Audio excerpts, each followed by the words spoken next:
1학년 자유학기 성적입니다. 1학년 자유학기는 성적이라고 말할 건 없지만 이수 처리를 해줘야 되잖아요. 이수 처리를 하기 위해서 1학년도 학기 말이라고 하는 성적 처리 선행 작업이 이루어져야 돼요. 산출명 기준이 들어가 있어야 됩니다. 학기 말. 그 다음에 우리가 예전에는 뭐가 있었죠? 예전에는 학습 영역 관리라는 게 있었어요. 그래서 학부모한테 생활 통지표가 나갈 때 국어 시간에는 이거 배웠어. 듣기 뭐 이런 거. 뭐 말하기 이런 거 이렇게 선생님들이 기입을 했는데 지금은 학습 영역 관리가 선생님들이 넣는 것이 아니라 성취 기준을 가지고 오면 학부모한테 우리가 1학기 때 국어 시간에 이런 성취 기준과 관련해서 학습을 했다라는 게 이제 제공이 되거든요. 그런데 성취 기준을 너무 많이 가지고 오면 학부모님들 나가는 이 생활 통지표가 너무 두꺼워지겠죠. 그래서 정말 중요한 성취 기준만 가지고 몇 가지만 갖고 오는 게 좋다라고 말씀을 좀 드립니다. 이것은 학부모한테 제공될 거라서 그래서 우리가 뭐 국어 시간에 말하기 뭐를 말할 수 있다. 이런 성취 기준 하나씩만 갖고 와도 보통 말하기, 듣기, 쓰기 이렇게 하나씩만 갖고 와도 벌써 이게 네 이만큼 나오잖아요. 국어. 그리고 애가 과세특 이만큼 써주고 하면은 워낙 양이 많아지니까 최소한으로 성취 기준 가지고 올 수 있도록 하시고요. 그 다음에 과목별 서술 평가 관리는 과세특 같은 거죠. 애가 수업 시간에 어떻게 했다라는 정성적 평가가 과목별 서술 평가 관리인데 과세특을 써놓고 가지고 와서 활용할 수 있어요. 근데 그대로 쓰시는 건 안 됩니다. 왜냐면 우리가 과목별 세특은 당해년도에 제공되지 않아요. 교사의 평가권을 보호하기 위해서. 그런데 이걸 그대로 하면 안 되니까 대신에 그걸 다 쓰라고 할 수는 없으니 과목별 세특을 먼저 써놓고 가지고 불러와서 활용할 수 있습니다. 수정하실 수 있어요. 그래서 여기 과목별 세특 가져오기라는 메뉴가 있는데 가지고 오면 이렇게 갖고 오잖아요. 그래서 약간 수정해서 저장하시면 됩니다. 네, 그 다음에 자유학기 활동 영역별 특기사 이거는 진주 예동을 말하는 거죠. 진주 예동. 아이가 진로 탐색에서 또는 예술 체육에서 주제 선택에서 뭐 볼링반이었다, 뭐 목공반이었다. 그럼 그거에 대한 특기사항을 써주는 게 자유학기 활동 영역별 특기사항입니다. 그것도 자유학기에서 쓴 특기사항을 가지고 와서 수정해서 저장하실 수 있습니다. 이렇게 그래서 그런 내용들이 학부모님한테 제공된다. 이게 학생의 학교 생활 통지표다라고 보시면 되겠습니다. 그래서 여기 써 있죠. 자유학기 학교 생활 통지표 작성 시 교육정보 시스템 자료의 활용 여부는 학관위가 정한다. 그러니까 활용할 수 있는 활용이라는 게 똑같이라는 개념은 아니잖아요. 그래서 과세특을 써서 가지고 와서 수정해서 할 건지 아니면 아예 처음부터 다시 쓰세요. 과세특은 제공할 수 없어요. 뭐 이럴 수도 있는 거니까 활용 여부는 학관위가 정한다라고 되어 있습니다. 그래서 담임 선생님, 그 과목 선생님들이라든가 진주예동 담당 선생님이 써주고 그다음에 담임 선생님들이 개인 가정통신문, 전체 가정통신문 쓰셔서 출력하면 되죠. 출력하면 됩니다. 그런데 여기서 이제 뭐 매번 다 아시는 거겠지만 우리가 여기서 어디죠? 네, 여기서 가져오기를 해서 이제 약간 수정해가고 저장을 누르잖아요. 그런데 학기말 성적을 마감을 눌러버리면 저장이 없어져요. 그러니까 한마디로 우리가 뭐 2학년, 3학년은 성적 처리 과정들이 있잖아요. 합산하고 뭐 결시생 인정서 산출하고 이런 과정들이 복잡한데 중학교 1학년은 이수 처리만 하면 되잖아요. 국어 피, 도덕 피 이렇게 하다 보니까 빨리 해버리고 담임 선생님 그 성적 처리 선생님이 마감 처리하고 1학년 학기말 마감 처리하고 결제를 올려버리면 이 저장 버튼이 없어져요. 없어져요. 그래서 가지고 와서 수정했는데 나중에 다 하고 나서 저장하려고 저장이 없네 이럴 수 있거든요. 그래서 우리가 1학년 성적은 1학기 말 성적은 결제를 올리기도 올려야 되는데 언제 올리느냐? 선생님들이 학교생활 통지표의 특기사항을 다 입력하고 더 이상 수정할 필요가 없을 때 한마디로 방학식 날 이렇게 생각하시면 될 것 같아요. 생활 통지표가 발송되고 나서 그때 마감 처리하시면 고쳐야 되는데 저장 버튼이 없네 뭐 이런 일이 없어진다는 거죠. 그래서 마감을 미리 해버리면 수정이 불가하다. 이렇게 말씀을 좀 드립니다. 그래서 여기 나와 있고요.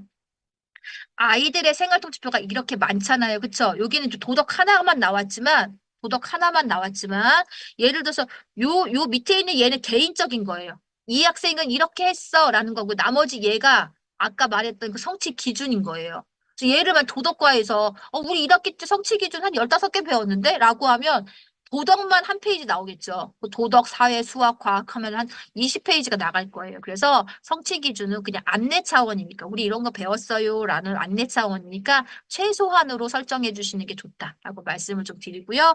1학년도 교양교과 이수처리 꼭 해주셔야 됩니다. 그래서 그리고 이제 자유학기 성적은 반별로 이수 처리하거든요. 뭐 국어 1반 P, 국어 2반 P, 국어 3반 P. 그래서 제가 학교생활기록부 컨설팅단을 하는데 어느 지역의 어느 학교를 검토하다가 작년에 수학 1, 2, 3반은 이수 처리가 됐는데 수학 4, 5, 6, 7반은 안 돼 있고 그걸 확인했어요. 뭐냐 그 학교는 과목 자유학기 이수 처리를 각 과목 선생님이 하신대요. 그러니까 앞반 수학 선생님은 이수 처리를 했는데 뒷반 수학 선생님은 이수 처리 안 하신 거예요. 그러니까 이런 일이 벌어질 수 있거든요. 또는 성적 처리 선생님이 동일하게 한 번에 하신다 하더라도 국어 1반 P, 국어 2반 P, 국어 3반 P 하다 보면 국어 4반을 모르고 빠뜨리실 수도 있잖아요. 그래서 담임 선생님도 꼼꼼하게 그 학생의 생활 기록부나 이런 데서 우리 반 1번 아이 걸 보니까 국어, 도덕, 사회, 수학 다 피처리 돼 있네. 이렇게 한 번씩 검토해 보셔야 되고 선생님들께서도 좀 철저히 보셔야 됩니다. 그래서 이렇게 이수 처리를 하는데 나중에 이제 이수 처리하고 나면 여기에 마감할 때 1학년 거 마감할 때 여기 딱 떠요.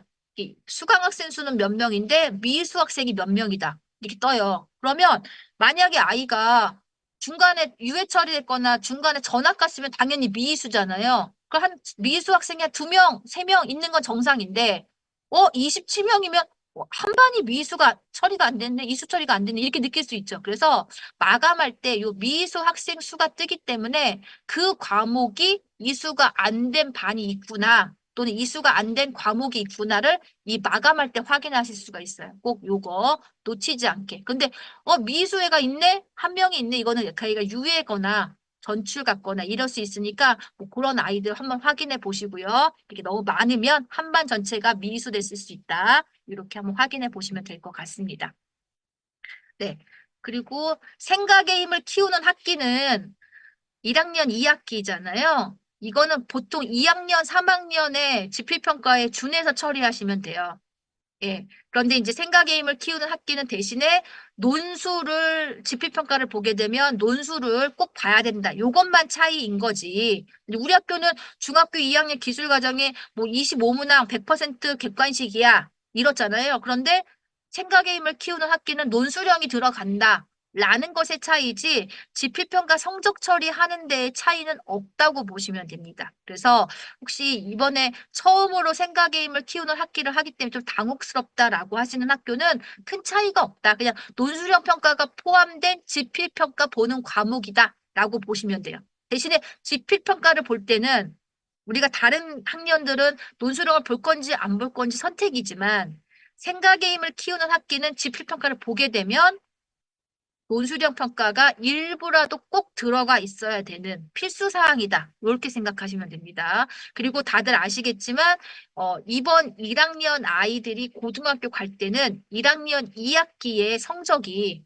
나오죠. 그리고 그것이 고입 내신에 조금 반영이 돼요. 그렇기 때문에 이 성적도 무시할 수 없는 그 성적이 이제 반영이 되니까 되게 학부모나 아이들이나 선생님들이 좀 민감하실 수 있는데 아무튼 2, 3학년과 지필평가 성적 처리는 방법은 같다. 대신에 논술형이 들어가 있는 게 원칙이다. 이렇게 이해를 해주시면 될 것 같습니다. 그래서 만약에 우리는 논술형 평가를 100% 본다.